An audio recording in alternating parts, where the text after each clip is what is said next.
Hello dear student, BSc part second paper first हमारा taxonomy of angiosperm, इसमें हमने taxonomy की डेफिनेशन, फिर टेक्सोनॉमिकल एड्स क्या होती हैं, उसके बाद नेक्स्ट जो लास्ट हमारा लेक्चर था वो था नॉमेनक्लेचर पर।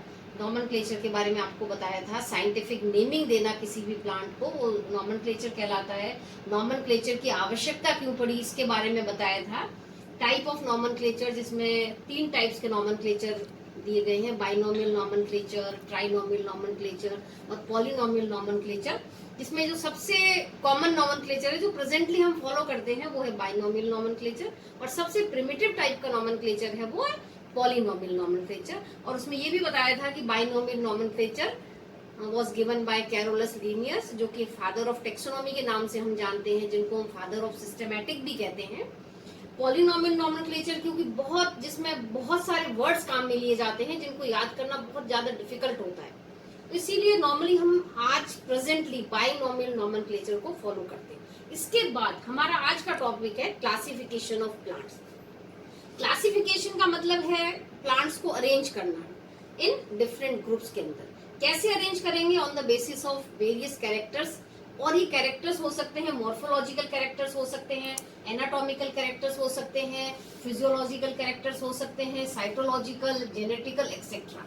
और इन प्लांट्स को अलग अलग ग्रुप में क्लासिफाई करने के लिए बहुत सारी टेक्सोनॉमिकल कैटेगरीज दी गई हैं, जैसे कि species, genus, family, order, class, division and kingdom. इसका मतलब कितनी कैटेगरीज हो गई? टोटल 7 कैटेगरीज दी गई हैं, और total 7 categories are universal categories for plant classification. और these categories are arranged in a specific order from highest to lowest category to classify the plant। और इस अरेंजमेंट को, इन डिफरेंट टेक्सोनॉमिकल कैटेगरीज के arrangement को हम कहते हैं taxonomical hierarchy. For example, हम जब इनको टेक्सोनॉमिकल कैटेगरीज को अरेंज करते हैं from highest to lowest category, then first kingdom, सबसे पहले किंगडम आता है, फिर डिवीजन आता है, उसके बाद क्लास, फिर ऑर्डर, फैमिली, जीनस और स्पीसीज। इस एक डेफिनेट सीक्वेंस में हम इनको अरेंज करते हैं। तो जब हम हायर टू लोअर हायरार्की की तरफ जाते हैं, हायर से लोअर कैटेगरी की तरफ जाते हैं, तब सिमिलैरिटीज इंक्रीज होती हैं, और जब हम लोअर से हायर टेक्सोनॉमिकल कैटेगरीज की तरफ जाते हैं तो डिससिमिलैरिटीज इंक्रीज होती है। और इन टेक्सोनॉमिकल कैटेगरीज को एक पर्टिकुलर ऑर्डर में अरेंज करने को हम कहते हैं सिस्टमैटिक पोजीशन। तो कई बार क्वेश्चन भी आता है कि एक किसी भी पर्टिकुलर फैमिली, मान लीजिए पूछा जाता है कि एस्टरेसी की सिस्टमैटिक पोजीशन लिखिए, तो हम यहाँ पे किंगडम क्या है, उसका डिवीजन कौन सा होता है, क्लास कौन सी है, ऑर्डर, फैमिली, जीनस और स्पीसीज, एक डेफिनेट सीक्वेंस में हम उसको क्लासिफाई करते हैं, जिसको हम कहते हैं सिस्टमैटिक पोजीशन। नेक्स्ट है, उसके बाद आता है टाइप्स ऑफ क्लासिफिकेशन। कितनी तरह का होता है classification? Artificial classification first is, second is natural classification, and third is phylogenetic classification। Artificial classification is the most primitive type of classification, और जो थर्ड टाइप है फाइलोजेनेटिक क्लासिफिकेशन, वो most advance type of classification है। अब जो बीच वाला बच जाता है नेचुरल क्लासिफिकेशन, ये एक वर्ल्ड वाइड क्लासिफिकेशन है, जो मोस्टली वर्ल्ड में सबसे ज्यादा क्लासिफिकेशन जो फॉलो किया जाता है वो है नेचुरल क्लासिफिकेशन। तो आगे हम एक एक क्लासिफिकेशन को अलग से देखेंगे कि आर्टिफिशियल क्लासिफिकेशन किसके बेसिस पर दिया गया था, किन साइंटिस्ट के द्वारा दिया गया था, कौन कौन से कैरेक्टर्स उसमें लिए गए थे। इसी तरह नेचुरल क्लासिफिकेशन किस बेसिस पर दिया गया था, किन टेक्सोनॉमिस्ट ने दिया था, और फाइलोजेनेटिक क्लासिफिकेशन कौन से कैरेक्टर पर बेस्ड था और किन के द्वारा। पहला वर्गीकरण है आर्टिफिशियल क्लासिफिकेशन, जिसको हम कृत्रिम वर्गीकरण भी कहते हैं। सबसे इंपॉर्टेंट चीज जो याद रखनी है, it is the most primitive type of classification. सबसे पहले दिया गया वर्गीकरण था, जो कि इसको हम आर्टिफिशियल इसलिए कहते हैं क्योंकि ये कुछ ही लक्षणों पर आधारित था। किसी एक प्लांट पार्ट पर वर्गीकरण दिया गया था, कुछ पर्टिकुलर एक कैरेक्टर पर वर्गीकरण बेस्ड था, इसलिए इसको आर्टिफिशियल क्लासिफिकेशन दिया था। इसमें सबसे पहला नाम आता है थियोफेरेस्टस का। थियोफेरेस्टस को हम सब जानते हैं, फादर ऑफ बॉटनी कहते हैं। इन्होंने सबसे पहले जो वर्गीकरण दिया था प्लांट का, वो था हैबिट के बेसिस पर, उनकी प्रकृति किस प्रकार की है, ट्री, श्रब, अंडर श्रब और हर्ब्स में डिवाइड किया था। और अपने जो भी काम किया था, इन्होंने वर्गीकरण दिया था, आपको ध्यान रखना है यहाँ पे, किसमें पब्लिश करवाया था? हिस्टोरिया प्लेंटेरम के अंदर। It is the oldest classification.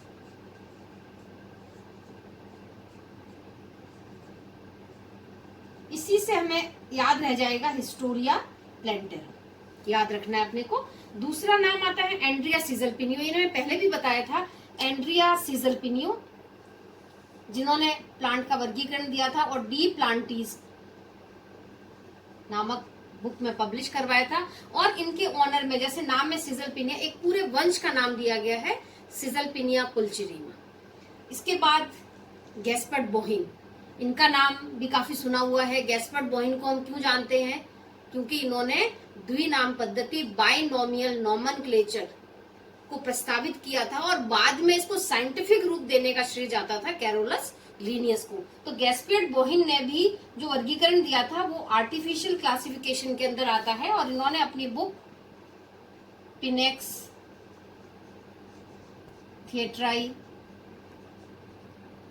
बॉटेनिका के अंदर पब्लिश करवाया था। फिर एक और नाम यहाँ पे बताना चाहूंगी मैं, डायोस्कोरिडिस। इनको हम कहते हैं फादर ऑफ मेडिसिनल प्लांट्स, क्योंकि इन्होंने अधिकतर मेडिसिनल प्लांट्स का वर्गीकरण किया था। यहाँ फादर ऑफ मेडिसिन नहीं है, फादर ऑफ मेडिसिन हम जानते हैं हिप्पोक्रेट्स को कहते हैं, ये है फादर ऑफ मेडिसिनल प्लांट, जिन्होंने जो भी अपना काम किया, अपना काम एक बुक डी मेटीरिया मेडिका के अंदर पब्लिश करवाया था। इसके बाद नाम आता है कैरोलस लीनियस। जैसा कि हम सब जानते हैं, कैरोलस लीनियस को फादर ऑफ टेक्सोनोमी कहते हैं, फादर ऑफ सिस्टमैटिक बॉटनी भी कहते हैं, जिन्होंने सिस्टमैटिक टर्म दी थी और एक बुक सिस्टेमा नेचुरल के अंदर उसको पब्लिश किया था। कैरोलस लीनियस का वर्गीकरण भी आर्टिफिशियल क्लासिफिकेशन के अंतर्गत आता है, क्योंकि इन्होंने जो वर्गीकरण दिया था वो था ऑन द बेसिस ऑफ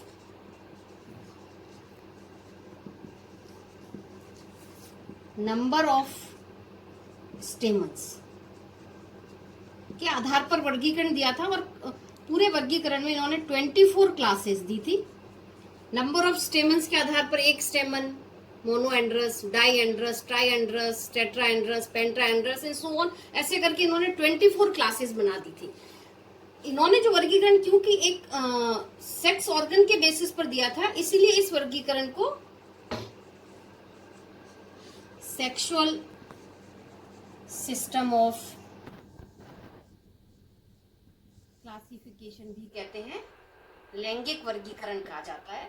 और ये जो वर्गीकरण दिया था इन्होंने, सेक्सुअल सिस्टम, ये एक बुक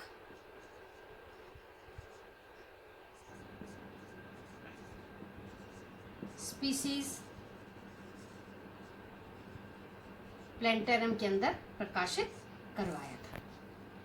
इसके बाद आता है natural, next is natural classification, जो कि इसको हम वर्ल्ड वाइड क्लासिफिकेशन कहते हैं, क्योंकि वर्ल्ड के मैक्सिमम कंट्रीज इसी वर्गीकरण को फॉलो करते हैं। और इसको हम नेचुरल क्लासिफिकेशन इसलिए कहते हैं क्योंकि ये कुछ इंपॉर्टेंट कैरेक्टर्स पर बेस्ड था। और ये कैरेक्टर जैसे मॉर्फोलॉजिकल कैरेक्टर हो गया, फिजियोलॉजिकल कैरेक्टर हो गया, साइटोलॉजिकल कैरेक्टर हो गया, उसके आधार पर वर्गीकरण दिया गया था, इसलिए इसको हम नेचुरल क्लासिफिकेशन कहते हैं। इसमें नाम आता है जस्सू ब्रदर्स का, जिन्होंने जेनरा प्लेंटेरम, हालांकि पता है जेनरा प्लेंटेरम बैंथम हुकर ने भी लिखी थी, इन्होंने भी जेनरा प्लेंटेरम के अंदर ही अपना काम प्रकाशित करवाया था। इसके बाद नाम आता है एपीडी कैंडोले का, जो कि नेचुरल क्लासिफिकेशन इन्होंने भी दिया था। एपीडी कैंडोले को हम जानते हैं, जिन्होंने टेक्सोनोमी टर्म दी थी। इन्होंने अपना काम बुक थ्योरी एलिमेंटरिया डी ला बॉटनी के अंदर पब्लिश करवाया था। ये जर्मन साइंटिस्ट थे, इसलिए अलग लैंग्वेज में बुक थी ये। इसके बाद जो सबसे इंपॉर्टेंट नाम आता है नेचुरल क्लासिफिकेशन में, that is Bentham and Hooker classification. Most of the country Bentham and Hooker के वर्गीकरण को ही फॉलो करते हैं, और इन्होंने जो अपना वर्गीकरण दिया था वो जेनरा प्लेंटेरम के अंदर प्रकाशित करवाया था इन 3 वॉल्यूम्स के अंदर, 3 वॉल्यूम इसके प्रकाशित करवाए थे। तो हमारे सिलेबस में जो वर्गीकरण कोर्स में वो एक है नेचुरल क्लासिफिकेशन में बेंथम एंड हुकर का वर्गीकरण, जो कि हम आगे इसको डिटेल में पढ़ेंगे। तीसरा टाइप है फाइलोजेनेटिक क्लासिफिकेशन, सबसे एडवांस टाइप का क्लासिफिकेशन है, मोस्ट एडवांस क्लासिफिकेशन, क्योंकि ये जो वर्गीकरण दिया गया था वो विकास के आधार पर, इवोल्यूशन के आधार पर और उनके जेनेटिक रिलेशनशिप पर बेस्ड वर्गीकरण था, इसीलिए मोस्ट एडवांस क्लासिफिकेशन कहा जाता है। ये जो फाइलोजेनेटिक क्लासिफिकेशन है सिर्फ अमेरिका और जर्मनी ही इस वर्गीकरण को फॉलो करते हैं, बाकी पूरे वर्ल्ड में नेचुरल क्लासिफिकेशन को फॉलो किया जाता है, इसीलिए नेचुरल क्लासिफिकेशन को हम वर्ल्ड वाइड क्लासिफिकेशन कहते हैं। इस क्लासिफिकेशन में जो इम्पोर्टेंट वर्गीकरण हमारे कोर्स में है वो है एंगलर एंड प्रेंटल्स क्लासिफिकेशन, जिन्होंने अपनी बुक डाई नेचुरल लाइकेन फ्लेंजन फैमिलीन के अंदर अपने काम को प्रकाशित करवाया था, पूरे वर्गीकरण को। दूसरा वर्गीकरण इंपॉर्टेंट आता है हचिंसन्स क्लासिफिकेशन, जिन्होंने फैमिलीज ऑफ फ्लावरिंग प्लांट के अंदर 2 वॉल्यूम, एक for dicot and other for monocot के अंदर अपने क्लासिफिकेशन को पब्लिश करवाया था। इसके बाद और भी कई टेक्सोनॉमिस्ट थे जिन्होंने फाइलोजेनेटिक क्लासिफिकेशन दिया था, जो पीजी क्लासेस में वर्गीकरण सिलेबस में दिए गए हैं। आइकलर का वर्गीकरण आता है, इसमें तख्तेजन का क्लासिफिकेशन आता है, ओसवाल्ड टिप्पो का वर्गीकरण आता है, थॉर्ने का क्लासिफिकेशन, बेसे का क्लासिफिकेशन, कॉन्क्विस्ट क्लासिफिकेशन, ये कई क्लासिफिकेशन है जो कि फाइलोजेनेटिक क्लासिफिकेशन दिए गए हैं, जो इवोल्यूशन के आधार पर वर्गीकरण दिए गए। यहाँ पर तख्तेजन का एक सेंटेंस उन्होंने दिया था वर्गीकरण के लिए कि taxonomy without phylogeny like a bone is without flash, कि भी टेक्सोनॉमी फाइलोजेनी के बिना इस तरह है कि बोन विदाउट फ्लैश। तो इस तरह से 3 तरह के क्लासिफिकेशन दिए गए हैं, artificial classification, natural classification and phylogenic classification. अगले लेक्चर में हम जो हमारे सिलेबस में है Bentham and Hooker's classification, Engler and Prantl classification and Hutchinson classification को डिटेल में इसके बारे में अध्ययन करेंगे। Thank you.